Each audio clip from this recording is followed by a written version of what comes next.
I am feeling so much dread because I cannot force myself to DNF a book because I want it to turn itself around. Gah, you're so pointless, I scream. I would have set this book on fire. Hello, my name is Julie, and today I am going to be reading the lowest rated books on my TBR. I feel like if you know my reading taste pretty well, you might find that the books that end up being my favorites are the ones that end up being more obscure. Yes, I'll read a lot of popular books, but not a lot of my all-time favorites end up being the ones that everyone agrees on or that everyone has read. There are a good amount of books that I have read that have very low star ratings that I absolutely adore. So I wanted to put that to the test, and so did you, because I had my subscribers vote on my community page on the post I made what vlog I was going to do this month. So if you would like to help choose what my vlogs are in the future, you should definitely look out for my posts. But that means today I'm going to be reading the books on my Goodreads TBR that have the lowest average ratings. Not all of these books are books I own. Some of these books I kind of put on there randomly and have never thought about again, so we'll have to see what I come up with. I am also going to try to figure out what about these books specifically make them so lowly rated. Are these books that a lot of people feel middle of the road about, that overwhelmingly people are giving 3 stars? Or are these some of those love it or hate it books where people are either rating it 5 stars or 1 star? I'm going to read the book without looking at any reviews, make my predictions as to what other people's complaints are, then check those reviews and see if I agree with the general consensus. I just have 2 rules before we start. Number 1, I'm just going to be reading 3 books. And number 2, I would like one of these books to be a book that I own physically. If that means we get our bottom 3 and none of them I own, I am just going to keep scrolling until we find the very lowest rated book that I own. Without further ado, let's check out what those books are going to be. So I'm going to be going into my Goodreads. I have 2 separate TBR shelves, and I am going to sort both of them by the average rating. We're going to see what the lowest ones are, and I'm going to read 3 of them. Just for TBR stuff coming up, I would love for mystery, thriller, horror stuff to come up, and I think that's actually pretty likely. The horror genre particularly is pretty bad at ratings. Horror is so to taste that the ratings are usually pretty low. So I have my 2 shelves. I have my want to read shelf. As of right now, this is mostly books that I own, books that I know I'm for sure going to read. There's a good amount of classics on here and sequels. It's like priority TBR mixed with books I want to read before I die. And then my keeping an eye out TBR is books that I wanted to research more before deciding I definitely want to read them. And sometimes books don't get moved between those 2 accurately. So I'm anticipating that most of the books that are going to be for this video are going to be in this keeping an eye out shelf. We are going to begin with the keeping an eye out shelf because of that. We're going to sort both of these. That is, that's, oh my goodness. So those are books that haven't come out yet. Oh my goodness. Wait, I own that. Don't I own that? So the first book that came up was Devil House by John Darnielle. So if you're unfamiliar, John Darnielle is the lead singer of the Mountain Goats, which is a band that I am a big fan of a couple of their songs and have not deeply listened to their music. The lead singer has also written a couple of horror books that have separately interest me. And the second one we can see came up is The Cabin at the End of the World. So both of these are horror books. So let's see what our to read shelf is. Oh my goodness. Wow, the Pisces. So those are our 3 books. So the lowest rated book on my Goodreads TBR is Devil House by John Darnielle. The synopsis for this book is very vague. It says it is about a author of true crime who had one success with his debut and the other ones hasn't really worked out. He ends up moving into a house where murders have happened. And it also mentions his mother has always said he is descended from kings. Don't know how that plays into the plot, but it has like this this really cool retro horror vibe. I'm not normally one for haunted houses, but I have been interested in this author for a minute separately of me knowing of his music. And this book has a 3.2 on Goodreads. I do own this book. I own it physically and I don't have it on me right now, but the book is available on audio from my library in case I can't get this in time. I am going to be reading this for Summerween. Even though I might not read out of the physical copy that I own, I am going to be reading it for free and, you know, get that physical book off of my TBR. It might mess with my spreadsheet a little bit, but I am actually encouraged to listen to the audiobook because it's apparently narrated by the author. I think a couple of my horror-focused friends have read this, but I haven't actually heard anybody talk about it. So our number 2 lowest rated book is The Pisces by Melissa Broader, which has a 3.3. All I know about this is that it's like a speculative fiction, magical realism about a woman who falls in love with a fish, merman-ish person. I have heard it compared to The Shape of Water, which is not encouraging because I hated The Shape of Water. I have read Melissa Broader's other 2 novels.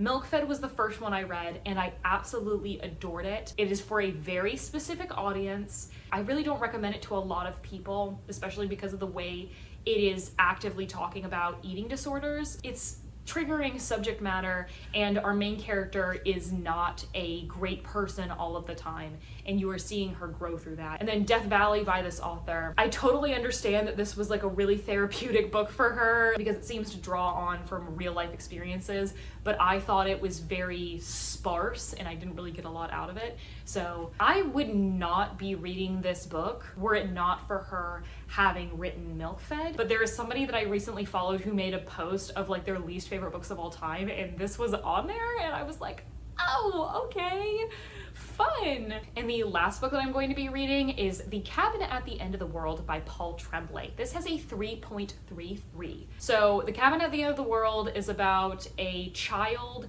and their parents on vacation in a cabin in the middle of nowhere. There are these strangers that come up to their house and say that the world is ending. This is giving me the vibes of Leave the World Behind, which I did really enjoy, which is very funny for 2 reasons. I have done this video idea a long time ago when I was first starting out on YouTube, still trying to figure out how to make long form video that actually was good. In that video, I read a different Paul Tremblay book, which was The Pallbearers Club, which I did not like, and Leave the World Behind, which I did like. Very coincidental. I know a good amount of people have really enjoyed Cabin at the End of the World, so I wonder if maybe Pallbearers Club was a fluke and I'll like this one. The sunlight is absolutely dying. There's a storm moving in right now. If I had to rank how I think these books are going to go, The Pisces is probably going to be the best because that is an author that I've really enjoyed before. Cabin at the End of the World feels more like a book up my alley, and Devil House seems less like a book up my alley.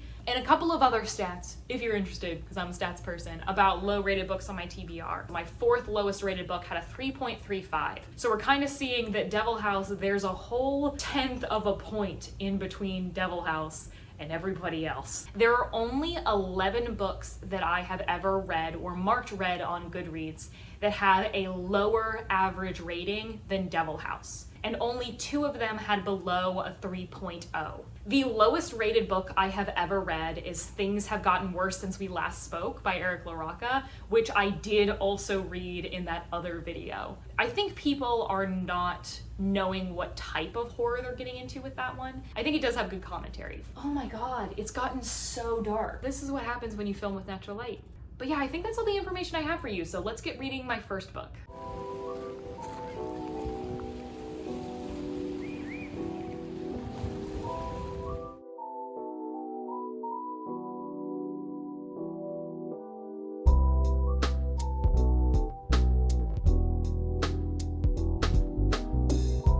Hello, we are currently at the lake for 4th of July. We're going camping. It is very bright and I'm like, can I even see? I have started the Cabin in the Woods. Or I always want to say Cabin in the Woods. It's Cabin at the End of the World. And I am feeling so much dread. I explained in the beginning of the synopsis to Austin and he was like, that sounds like Sinners. And I was like, you know what? a little bit. There is this family. It is 2 dads and their adopted daughter. She is from China originally, and she's kind of dealing with her identity for the first time outside of the timeline of the story. Maybe I should go this way. Okay, we're turning this way. They are on vacation in New England at a cabin in the middle of nowhere. They specifically picked somewhere that is going to have no cell service because they want to unplug. The daughter is outside catching grasshoppers when a stranger comes up to her and is like, hey, I know I'm a stranger, but like, let's be friends. I know we're gonna be close or whatever. Can I talk to your dads actually in a minute? He starts kind of saying some things like that they have to save the world, that he doesn't want to do this or whatever, but like real creepy. And a couple of people who are dressed similarly to him, who are carrying strange like tools, almost weapons looking, show up to the door, and the little girl freaks out. Wen is her name, and goes to go get her dad. And right now, the people are trying to get in the house. Genuinely so tense, so scary. I'm getting a little bit of a no exit vibe just from that beginning, but I understand that Paul Tremblay is an author who writes more supernatural horror. I didn't expect that this one was gonna have such a low rating because I was under the impression that like this is his most popular book. I am tense. I am on the edge of my seat. I'm reading A Drop of Corruption right now physically, so I'm not gonna probably continue in the audiobook that much while we're out camping, but I'll show you the nice view. Isn't it pretty? Austin and I are staying here, but his family is coming to stay with us for dinner and stuff, and then we're gonna be camping by ourselves. It's gonna be nice. Just based off of how I'm feeling about the beginning of this, I actually am optimistic that I'm gonna like this one versus the Pallbearers Club. Like, kind of off the bat, I could tell that the narrative style wasn't for me. So, rooting for Wen.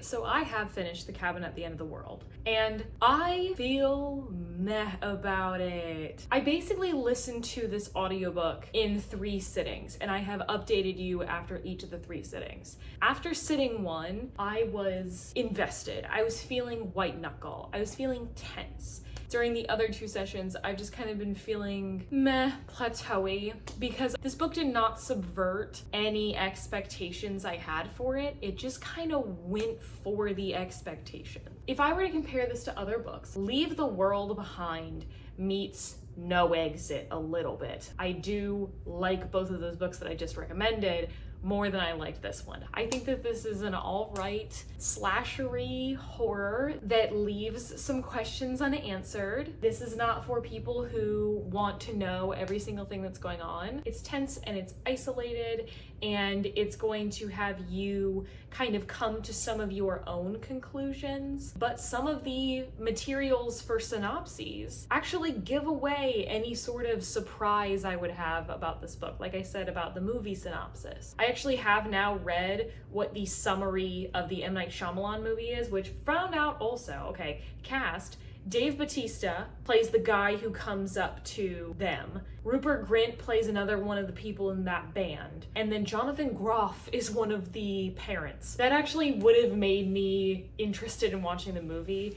And then I decided to read the rest of the synopsis, and they change the ending. They take away any ambiguity of the ending at all, and I feel like that kind of disrupts the point of the book. I think that a lot of the purpose of what this book is going for is that ambiguity. There's like enough data points for you to go across that you can kind of come to your own conclusion. It didn't do enough in other departments. I wish I was connected more to these characters. If the tension had stayed at what I was feeling, the first sitting that I had, this would have been like a 4-star book for me. Maybe if things had escalated later, I would have been more interested in it. I don't know. I feel like a lot of people would disagree with me and say that it did escalate over the course of the book. I don't know. But we're actually going to find out what people are saying. I want to know, why is this book so lowly rated? I actually looked it up earlier today. This is middle of the road as far as Paul Tremblay goes. I believe his highest rated book is under a 3.8, and his lowest rated books are above a 3.0. Head Full of Ghosts, I believe, is his highest rated and most popular book in terms of the number of people who read it. My guess is that people did not like the ambiguous ending, that they did not like the way we left off with one of our characters. Honestly, the perspective got weird in the last section. I don't think I felt strongly enough about this book for me to totally agree that this is one of the worst books. So I'm gonna be giving this book in the realm of a 3-star, but I'd really like to see what other people are saying about this book. Of the people who I am friends with on Goodreads, 18 have shelved this and 9 of them have read it. We have 3 people who rated it a 5-star, 4 people who rated it a 4-star. We also have 4 people who rated it a 3-star and 1 person who rated it like a 2.5. So nobody really hating it. So Sarah Voided Lux is one of my favorite accounts on Instagram. The story is open for interpretation every step of the way. It's a love it or you hate it type of novel with powerful details that will make you question your own sanity. Tremblay's writing across the board has an awkward genius to it. His ability to write time is unlike any other. In Cabin specifically, time will inch forward and backward simultaneously. His paragraphs seem almost overwritten, but there is so much to dissect I don't feel bored, but rather mentally stimulated. The book provided endless discussion, and I see the sparkle in Paul Tremblay's pieces. I did notice the kind of forward and backward thing. I've actually read that in a different book recently, and that really annoyed me. But with this book, I kind of felt like it was sort of more of a movie thing, where it's like, okay, we need to see how another person is reacting to something like that. Ambi Reads has a 3.25 stars. The pacing of this screwed it up, plus the ending. I thought there would be more plot twists or explanation, but there wasn't. Made the book seem a little bit pointless. The first 100 pages were so great and I read it so quickly, and then it slowed down a lot. I will still try other books from this author though. So that's the same thing that I said, that like once we hit that Act 2 part where the pacing slows down. The 2.5 review from M says this started out strong, but as it carried on, it felt repetitive and overwritten. I did like the main characters, and they were the only reason I finished the book because I wanted to know what happened to them, but I was so close to DNFing. And I'll say, at the beginning of the book, I was so intensely like, I need everything to go okay for these characters, and as the book went on, I didn't feel that way anymore. I kind of didn't feel like they were actually built out characters. Emily Fox gave it a 2.5. It probably would have made a better short story. Overall, it left me wanting to find more books with a similar premise than this and didn't give me what I want. Any recommendations of books where you don't know who's crazy / telling the truth? The whole point of this book here is who is clear-headed, who is actually seeing the truth, and every single person's perspective is kind of being brought into question.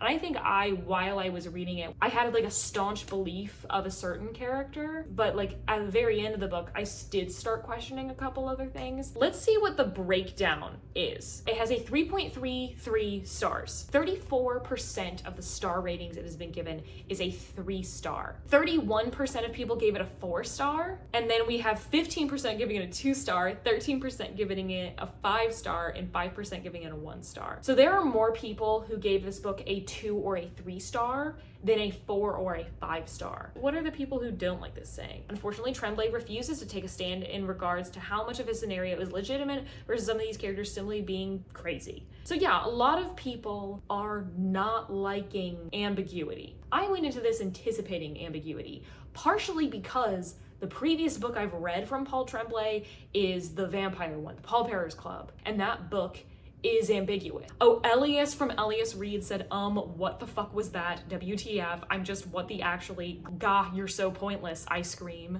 Elias, what a long review for you to not finish your sentences. Great premise. I can understand the obscurity and redundancy of it. The unknown writing was decent, very engaging, but the pacing, oh god, the fucking pacing, I'm done.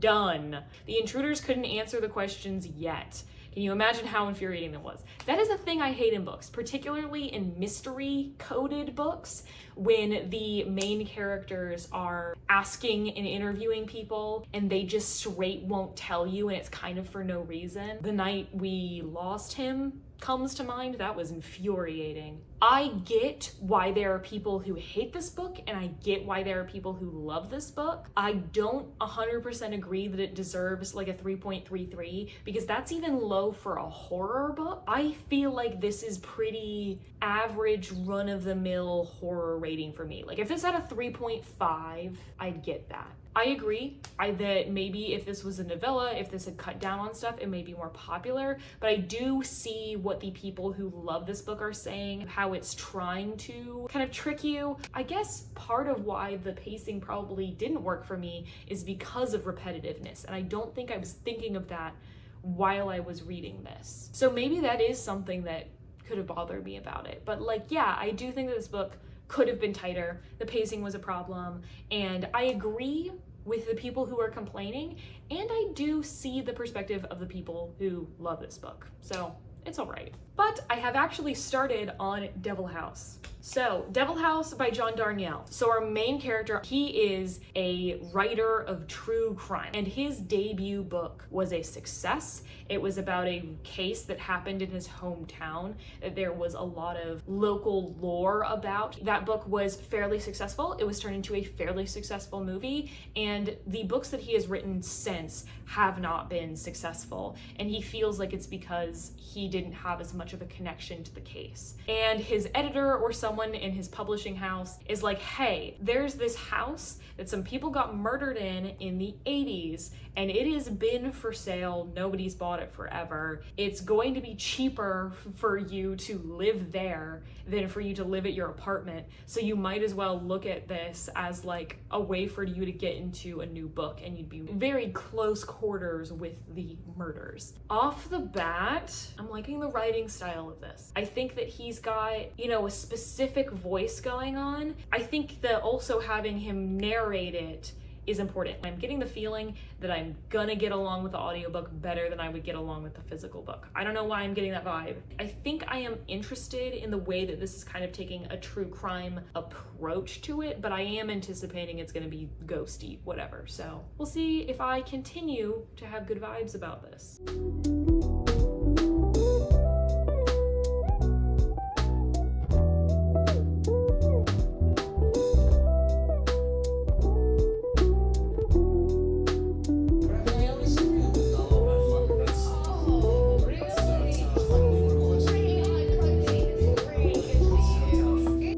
Sometimes I wear clothing that when I film something, it doesn't look like I have anything on.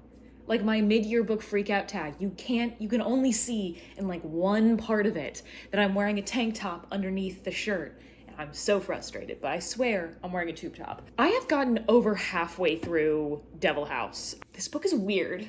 And like not in a in-your-face weird. It's like structurally weird, and it doesn't have like strong plot. So this place used to be like a newsstand, and then that slowly evolved into it being like an adult film store. There were 2 murders that happened at the store after it closed, and it was blamed on these teenagers, but there was never any like substantial proof that they did it, so nobody was ever accused. But there's also the original book that the main character wrote that made him successful, that was about like a teacher in his town. And so like the first section of the book is him like moving into this house and him talking about his process. And then we abruptly switch to we're doing the teacher book. And then we abruptly switch to we are in the Devil House book. And then there's a short section that is in like medievally language, and it's talking about kings. And I mentioned before the main character's mother said he was descended from kings, so I'm sure this ties in somehow.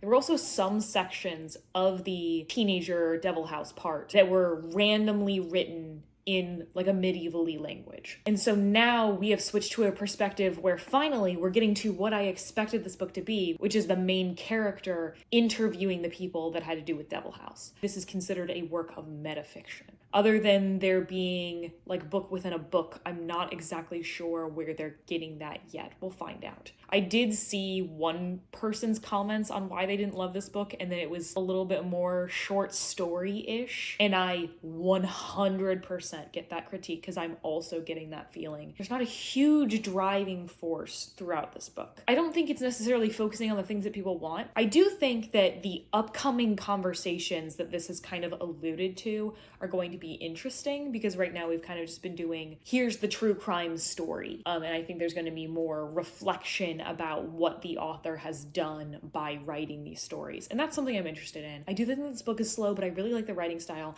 I don't think the audio narration will be for everyone because he kind of reads with a weird cadence. I did have to turn the speed down more than I usually do. Up until recently, I was kind of lost on the intention of the book because it was feeling short story-y. And then during that whole medieval section, I was like, what the fuck is going on? Do I really have to read this? Like, if that was not a short section, I would have been tempted to DNF, even though I don't DNF and haven't DNF'd in years, and that's not a badge of honor. That is a badge of shame because I cannot force myself to DNF a book because I want it to turn itself around and I want to learn how to do that. Here's the thing, I have no problem like turning off a TV show or a movie, and that's so much smaller of a commitment. I think maybe it is because I'm in so deep in the bookish sphere. I like having fully formed opinions on books, and even books that I don't like, I want to be able to give you bullet points on why I didn't like it. So both of the books that I've read for this video so far,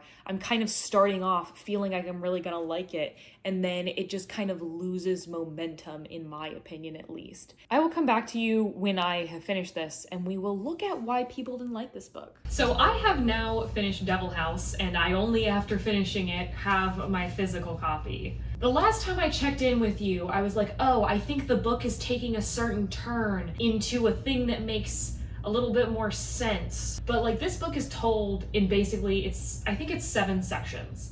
And each of the sections is a different focus. On one hand, I don't really want to spoil people, but I don't think it's necessarily a spoiler to tell you what the sections are, because I don't think the sections actually spoil the book. So the first section is like our main character moving into the house. The second section is the book that he wrote that was successful. The third section is a excerpt from the book he's writing now. The next section is interviews that he's doing for the book that he's writing now. Then there's a tiny section that seems to have nothing to do with the rest of the book. The sixth section is a letter that has been written by someone affected by one of the cases that he did. And the last section is told from another person's perspective who knows the main character. So I understand why this is called metafiction. I don't know that I'd put that in the first paragraph of the Wikipedia page. In that sixth section where it was like the letter, I thought I understood what this book was going for, but like that last section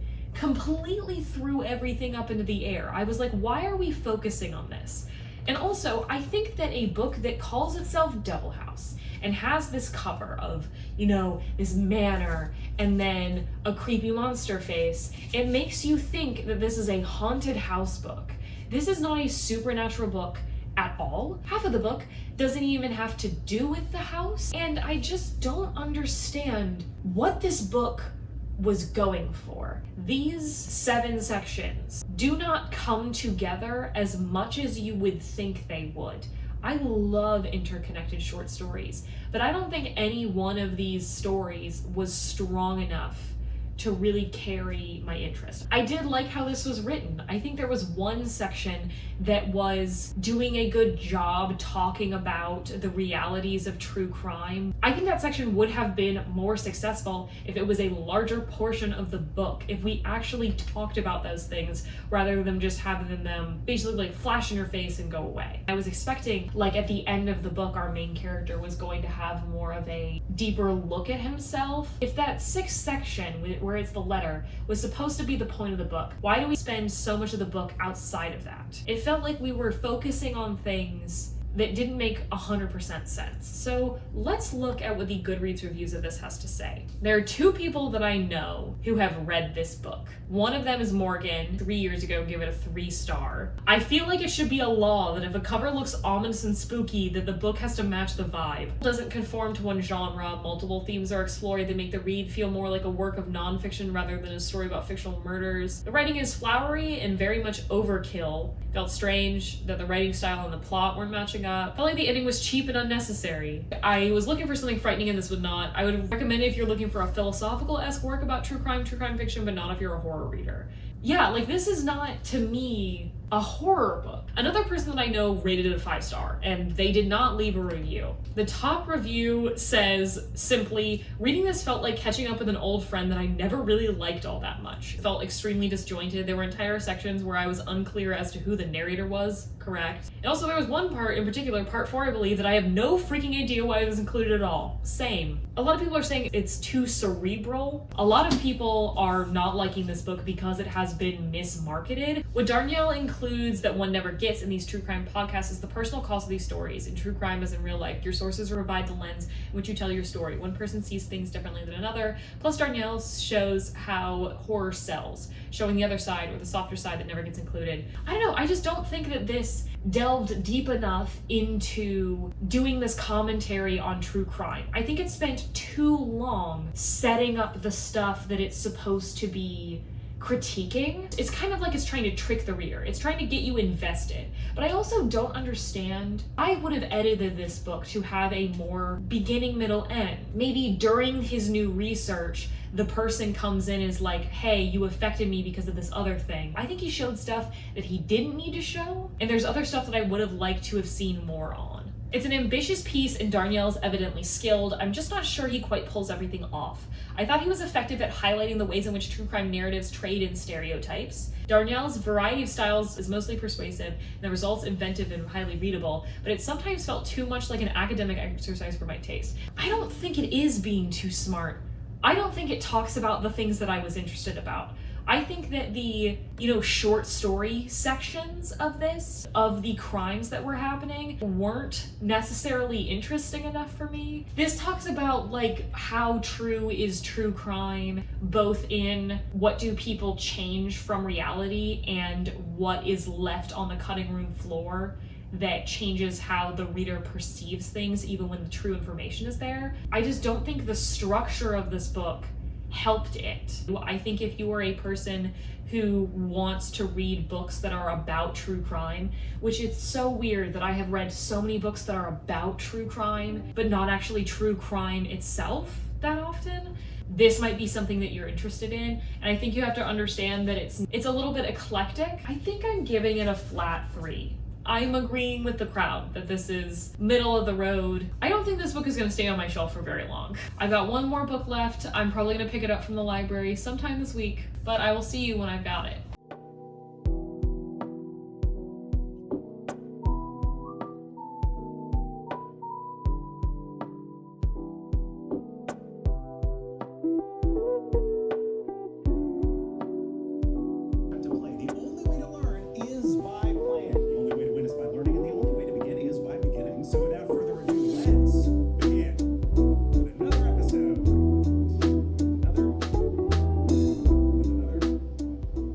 Started the Pisces.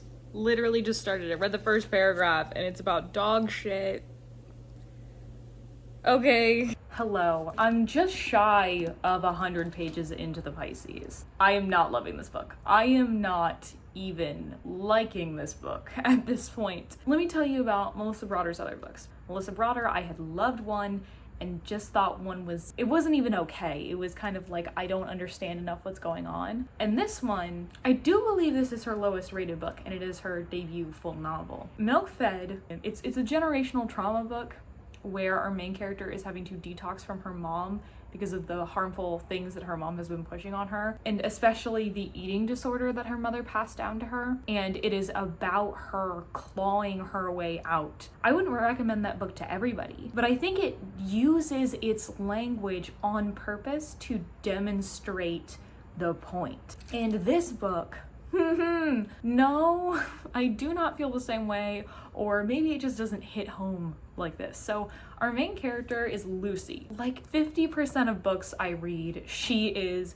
a person who has been working on her thesis for forever and just can't write it. But she also had a long-term boyfriend who they just broke up. She is feeling listless and she is really wanting something to fill the void that the boyfriend left. And so she is like going on dates and they're not going how she wants them to. She ends up meeting basically a merman. And at the point that I'm at, she's met the merman like twice and they are getting along very well. I told you before, the first paragraph of this book has to do with dog shit. We talk about shit a lot in this book. We talk about just a lot of bodily functions in a way that I'm just like, nasty. More than half of the people that our main character comes into contact with, she has these nasty, ugly thoughts about them. And it's particularly women.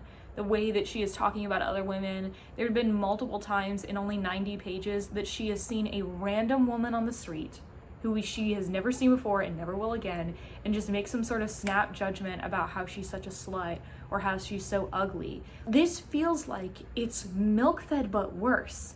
Like in Milk-Fed, a lot of the things that she was saying, it's like, oh, I have an established reason why this is happening. And this just kind of feels like a woman she's having a midlife crisis almost. She's 38, so she's a little young for a midlife crisis. But she's having that crisis of like, what do I want with my life? Doing so fucking much to be able to get that, and the language in this book is grossing me out. I am not connecting to the main character at all. I do not sympathize with her. So I was thinking the thing that was going to be more messed up is that people didn't like the merman part. But like, no, he's like a human on the top half at least, and she has not found out at this point that he is a merman. The language in this book is so nasty, and like, I know that so many people would say that about Milk-Fed, but in that way it felt viscerally relatable to me. And maybe that just means that other people who haven't had problems with body image and food would think that that book is just gross, and I know that book is not for everybody.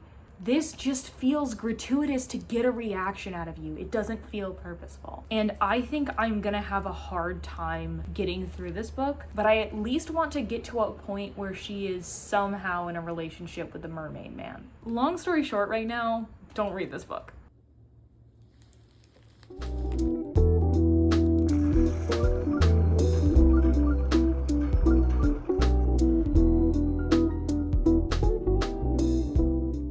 Hello, instead of finishing the vlog on the floor, I realized I could prop some stuff up on my end table and I could lay down. I finished the Pisces. I genuinely nearly DNF'd this book. There was a moment that was bad enough that I was like, fuck it. If there's one more time that something gross like this happens again, I'm gonna DNF this book. And there wasn't anything as bad as the stuff that nearly made me DNF. I'm gonna be honest, the last, 40 pages of this, I was not reading every single word on the page because I hated this so much. I could not stand a word of it. I could not stand it from the very beginning, and I continued to read it anyway. Instead of spending my evening doing something I enjoy, I was going to play some more Breath of the Wild. I decided to finish this. But in that moment where I couldn't DNF, I just felt like I wanted to know what happened. I've been so perplexed by this book while reading it that I'm like, well, where the hell are you going with this? There were some things that were pretty obvious from the get-go or from foreshadowing or whatever that like it seemed clear that certain things were gonna happen, but like I was so unsure of what the fucking point of this book was that I had to know how it ended to get some sort of idea of what the point was. So this woman, Lucy, is addicted to love, lust, sex, relationships, whatever, is not satisfied with herself at all. After this breakup happens, like she needs him back and then she can't get him back, so she needs to have another relationship. She's also in this group therapy thing where she's judging all the other women in there. And also these women are like caricatures of different types of people who are the problem in these sorts of groups. Like this woman who like blames everything on everyone else, keeps crossing boundaries with other people and keeps saying that she's the victim and she's being triggered by other people and that's her truth and blah blah blah, weaponizing therapy speak or whatever. There was so much to hate about this book. So much to hate, in fact, that I am shocked that I loved a book from this author. Like, I cannot believe, like, yes, there is gross description in Milk Fed, but I think the character learned from it. And in this book, I do not think that this character, with like one exception, has changed at all, or I don't think she thinks that she's done anything wrong. I said that the merman part wasn't gross, and then there became parts that were so gross about that. This author describes every bodily function in this book, and most of them in relationship to sex, and it was so gross. And you know what? That's your cup of tea. That's fine.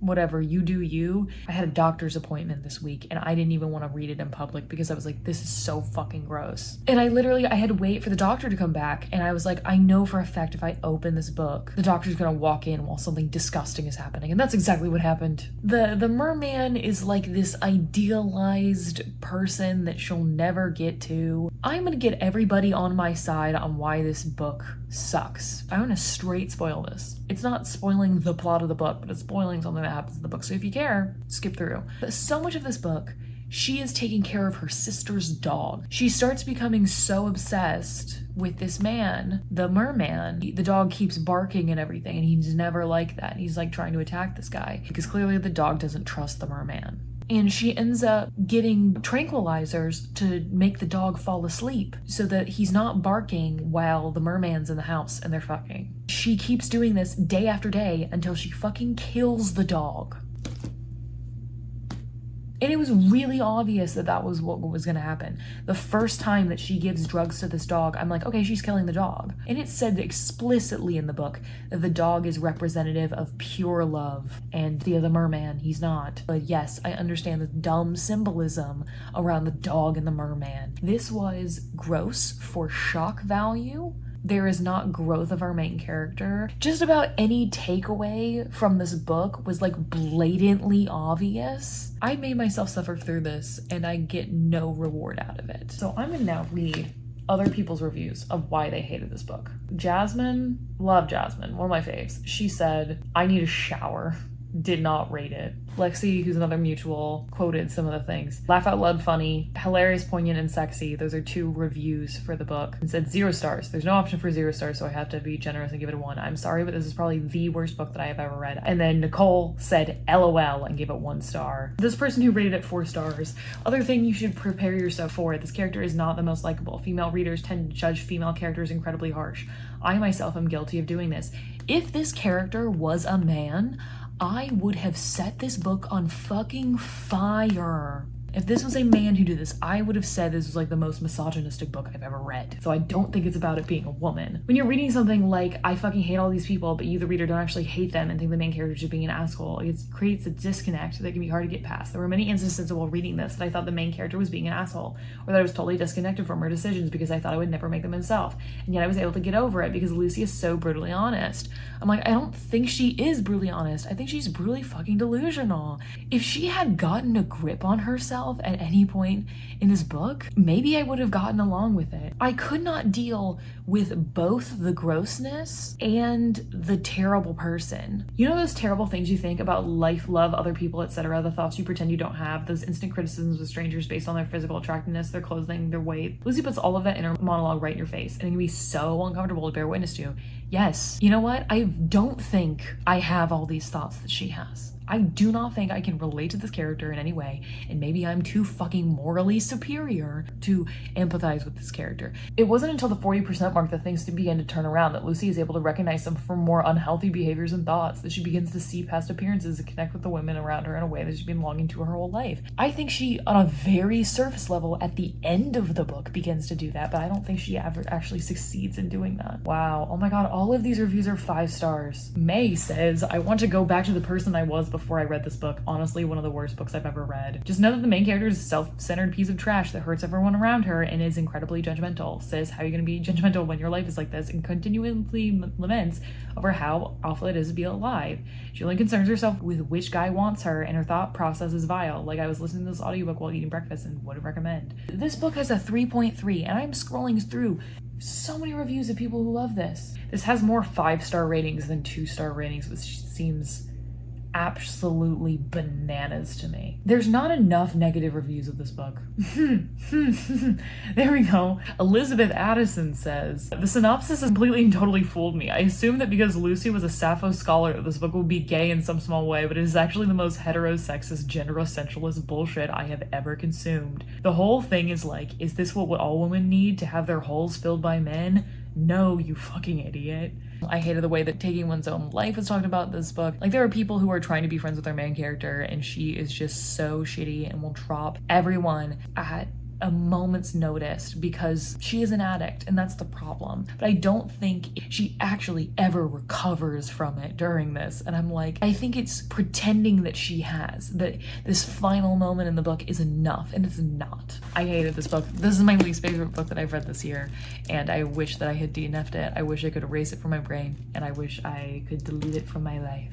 After all that, I've read the 3 worst rated books on my Goodreads, 2 of which I gave in the realm of a 3-star. Cabin at the End of the World, I understand why some people would be really into it. Devil House, I think it made some good points, but like structurally it wasn't my favorite. I could see some people getting deep into it, but there were just some parts that felt like they didn't have a point compared to the other parts. And this is one of my least favorite books I've ever read in my life. Experiment complete, I guess. And what did I learn? There are a lot of lowly rated books that I love, including Milk Fed. Duh. So I was hoping I was gonna have an unpopular opinion, that I was gonna come away with like a favorite, maybe something that I would have put off or maybe even deleted off of my Goodreads just because it had a low rating and I just wasn't going to get to it. None of these books I predicted I was going to absolutely love despite the star rating. I thought that they might be all right despite the star rating. So maybe I need to evaluate what type of stuff is on my shelf. Maybe I should be looking at if a synopsis really sounds like if it's for me, if it does have such a low star rating. And you know, I don't necessarily want to be taking people's opinions into account so much when I'm reading, but here's the thing, life is too short. There are too many books coming out all the time. I couldn't even DNF this because of the way that I have been treating my reading. One of my big goals for this year is I wanted to DNF more, or DNF at all, if I felt the need to, and I couldn't bear to do it. I didn't have the mental fortitude, even though I hated it. The other 2 I did think were worth reading and finishing. If somebody was looking for something specific, like if somebody was specifically wanting a book that talked about true crime, Devil House would not be my first pick, but it would be on the list. This I would give to my worst enemy, every single person who's ever fucked me over, my worst ex-boyfriend. That's who I want to read this book. I was hoping to learn that, you know, we shouldn't judge other people's opinions, but what I did learn is that maybe I should prioritize books that I'm really, really excited about. I think this is, you know, a mini wake-up call that I should reevaluate a lot of stuff that's on my shelf. I'm so sorry to have ended on a bummer, but I hope at least some of my ranting about this book was fun. Let me know, do you actually check a star rating before you read a book? Has that ever impacted the way that you felt about a book going in, or maybe you second guess if you wanted to read a book? Like, does that actually matter to you? I'd love to know a low rated book that you actually like, because I did not find any here. Maybe I'll make a recommendation video of the lowly rated books that I like. Thank you so much for watching. If you would like to see more videos from me in which I am reading books I actually like, you could hit that subscribe button down below. I'd really appreciate it. And if you'd like to find me anywhere else on the internet, including my Goodreads, if you want to be friends on there, you can find me at the links in the description. Thank you again for watching, and as always, I'll see you in the next one.